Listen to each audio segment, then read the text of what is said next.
10 साल पहले जब अंजू शादी होकर आई थी, तब की अम्मा जी और आज की अम्मा जी में अगर कोई फर्क आया है तो बस इतना कि उनके बाल कुछ ज्यादा सफेद हो गए हैं। लेकिन इस बार जब एक हफ्ते पहले अम्मा जी को बुखार आया तो उतरा ही नहीं। बाबूजी पहले तो काफी कमजोर थे और दिल के मरीज भी हैं, इसलिए अंजू पर ही सारा भार आ पड़ा था। बाबूजी ने दीपक को फोन भी किया, लेकिन बाबूजी रिजर्वेशन एक हफ्ते बाद का है, तुरंत तो मिलेगा नहीं, रिजर्वेशन मिलते ही मैं आ जाऊंगा कहकर दीपक ने अपनी मजबूरी जाहिर कर दी थी। वैसे दीपक की बात ठीक भी थी। 2000 किलोमीटर दूर से कोई बिना रिजर्वेशन के आ भी कैसे सकता है। देखो, कोविड फैला हुआ है, तुम अम्मा जी का टेस्ट करा लो। बाबूजी ने जब तीसरे दिन कहा तो अंजू सोच में पड़ गई। जेठ जी तो पटना में बैठे हुए थे और पिछले हफ्ते ही लंबी बीमारी से उठे थे। उन्होंने डॉक्टर ने 2 हफ्ते तक कंप्लीट बेड रेस्ट बताया था। उन्हें फोन करना भी बेकार ही था। उसके मायके में उसके भाई संजय के अलावा और कोई नहीं था, और संजय को भी पता नहीं क्यों अम्मा जी ज्यादा पसंद नहीं करती थी। तो भी क्या, मुंहफट जरूर है लेकिन भाग दौड़ कर ही लेगा, सोचकर अंजू ने संजय को ही फोन किया। जीजी परेशान मत हो, मैं देख लूंगा। संजय ने फोन पर ही सिर्फ इतना ही कहा और आते ही मोर्चा संभाल लिया। पूरे शहर में महामारी फैली हुई थी। ऐसे में किसी बड़े डॉक्टर को अम्मा जी को देखने को राजी करना बहुत आसान काम तो नहीं था, लेकिन संजय ने जाने कैसे सब मैनेज कर लिया। कोविड टेस्ट पॉजिटिव आने का मतलब हॉस्पिटल में भर्ती कराना पड़ेगा। संजय ने अब अंजू से कहा तो वह बाबूजी के पास पहुंची, लेकिन अरे नहीं, यही घर पर ठीक हो जाएंगी कहकर बाबूजी ने उसको समझा दिया। पर रात को ही अम्मा जी को सांस लेने में परेशानी होने लगी और सुबह ही भर्ती कराने के अलावा और कोई चारा नहीं था। यह बात बाबूजी भी समझ गए थे, लेकिन इस महामारी के समय में हॉस्पिटल में बेड मिलना भी तो आसान काम नहीं था। संजय ने 5 घंटे दौड़ धूप की, फोन करके किसी तरह हॉस्पिटल में एक बेड की व्यवस्था की और टैक्सी में अम्मा जी को ले जाकर भर्ती भी करा दिया गया। लेकिन यह 3 दिन कैसे बीते संजय ही जानता था। न डॉक्टर सीधे मुंह बात कर रहा था और न कोई नर्स या वार्ड बॉय। ऊपर से हॉस्पिटल का डरावना माहौल। संजय के अलावा किसी का सहारा नहीं था। इधर इन्फेक्शन का डर, उधर हर घंटे बाबूजी को फोन किया, क्या हाल है, मंजू देवी घर से कौन आया है। नर्स ने जब आवाज लगाई तो अंजू चौंक कर उठ खड़ी हुई। हाँ मैं हूँ, क्या हाल है अम्मा जी का। अंजू के होठों पर एक असामान्य सा सवाल उभरा। देखो, तुम्हारी अम्मा जी अब नहीं रही, घर में किसी को बुलाना तो होगा ही। 2 घंटे में फॉर्मेलिटी पूरी होकर बॉडी मिल जाएगी। कोविड केस है और तुम्हें पता ही नहीं होगा कि अंतिम संस्कार वैसा नहीं होगा जैसे आम तौर पर होता था। और हाँ, हॉस्पिटल का बाकी बिल भी देना होगा, मंगवा लेना। नर्स ने एक सांस में सारी बात कह डाली और बिना जवाब का इंतजार किए वापस चली गई। अम्मा जी नहीं रही। नर्स का यह पहला वाक्य ही अंजू के हाथ पांव फुलाने के लिए काफी था।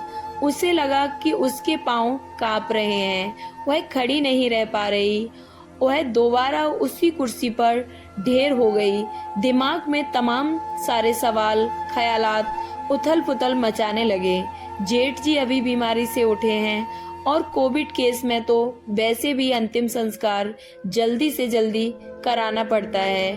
उधर दीपक के आने का तो सवाल ही नहीं, और बाबूजी भी कौन से बिस्तर से उठने लायक है। उन्हें भी परसों बुखार हो गया था। वह तो उनकी हिम्मत है जो अपने आप को संभाले रहते हैं, वरना क्या होगा, कैसे होगा। अंजू को कुछ समझ में नहीं आ रहा था। क्या हुआ जीजी, बहुत परेशान हो? अचानक से संजय ने आकर जब उसके कंधे पर हाथ रखा तो वह फपक पड़ी थी। संभालो जीजी, संभालो अपने आप को। संजय पल भर में ही सब समझ गया। अंजू आंखें बंद कर कर सुबकती रही।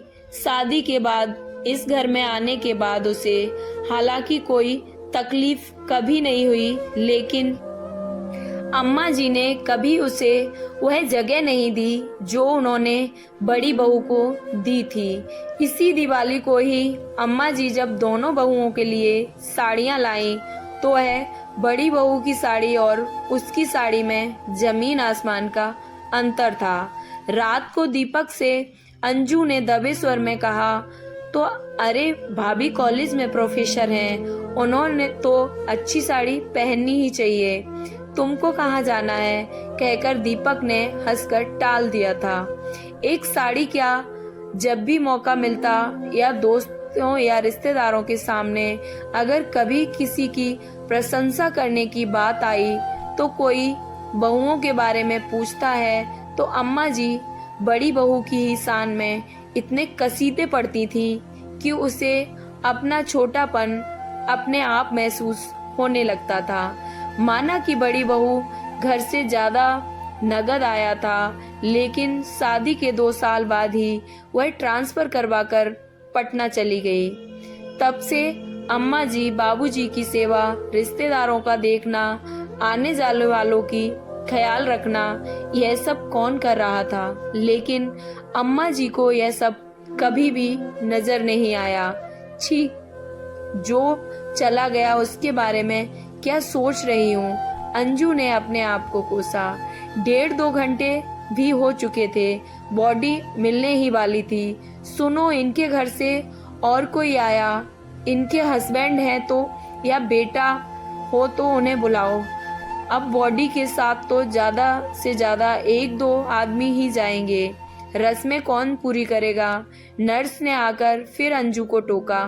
रस्में कौन पूरी करेगा, यह सवाल अंजू के दिमाग पर हथौड़ी की तरह बजने लगा। अंजू ने कांपती उंगलियों से बाबूजी को रिंग किया और बाबूजी, अम्मा जी नहीं रही। सुबकते सुबकते बाबूजी को सारी बात बता डाली। बाबूजी चुपचाप सुनते रहे और जब बोले तो लगा कि कहीं दूर से आवाज आ रही है। देखो बेटा, दीपक और यहाँ नहीं है और ना ही बॉडी को उनके लिए रोका जा सकता है, और मैं तो शायद घर के गेट तक भी ना आ पाऊं। कहते कहते फोन पर ही बाबूजी का भी गला भराया था। बाबूजी, अंजू को समझ में नहीं आ रहा कि आखिर बाबूजी को तसल्ली भी दे तो कैसे दे।